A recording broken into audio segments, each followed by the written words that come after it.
High বন্ধুরা, কেমন আছো? কালকে তো ভেজালে ভেজালে কিছু কইতেও পারলাম না। ঠিক আছে, কালকে আমার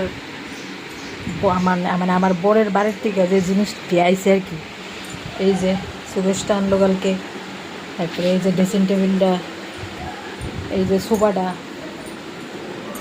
তারপরে আমার এটি তো দেখছোই আগে, তারপরে এটা এসে ফ্রিজটা, আমার ওখানে 2টা ফ্রিজ হয়ে গেছে।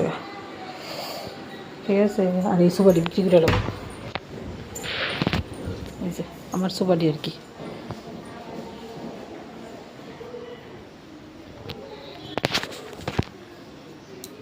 খাওয়া দাওয়া হয়েছে নি?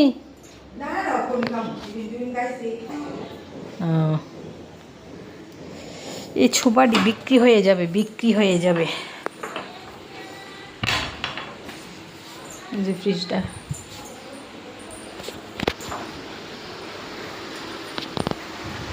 এটি আনা হইলো আর কি কালকে।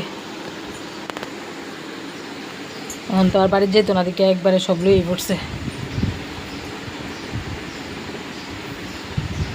কী করবো, মানুষটার মুখটার দিকে চাইলে আমার কষ্ট লাগে, সত্যি কথা জানো।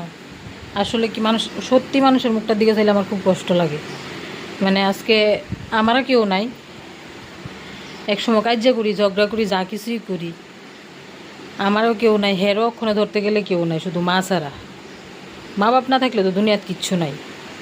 তো এই জিনিসটি আর কি মানে খুব খারাপ লাগে যে কালকে জিনিসটি বাড়ির থেকে লই পড়তেছে, একটাবার একটা লোকে একটা কথা কইলো না বলে জিনিসটি কে লিগা নিতাসুস গা, বা জিনিসটি থাক, মানে এই কথাটা একটা লোকে কইলো না, বুঝছো?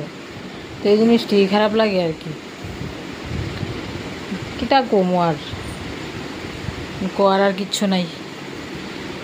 এর লিগেই কইতে লাগে যে কোনো দিন আসলে একটা ফ্যামিলিতে 2 ভাই কোনো দিন থাকতে নাই।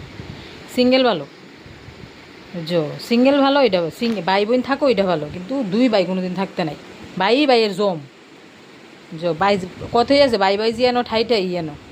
হ্যাঁ জিনিসটি মানে সবসময় তো হেরার লইয়া চলছে, হ্যাঁ জিনিসটা বলতে পারতেছে না, কিন্তু তারা তো এই জিনিসটা বুঝতেছে না। আমি ঠাকুরের চরণও দিয়ে রাখছি, ঠাকুরের কাছে দূরে কই যেটি করছে, যেটি করতেছে, এটির ফলটি যাতে পায়। আর আমার অন্তরের অভিশাপ কোনো দিন বিফলে জানা, এটা হেও বালাকিটা জানে, যেটা কই এটি মানে ঠাকুরে শুনে আমার ডাকটা। তোমরা কমেন্ট করে জানাই ওই জিনিসটি কেমন হয়েছে, প্লাস হের লেগে একটু আশীর্বাদ করে হয়ে যাতে সুস্থ সবল থাকতে পারে, ভালো থাকতে পারে, দূরই কম।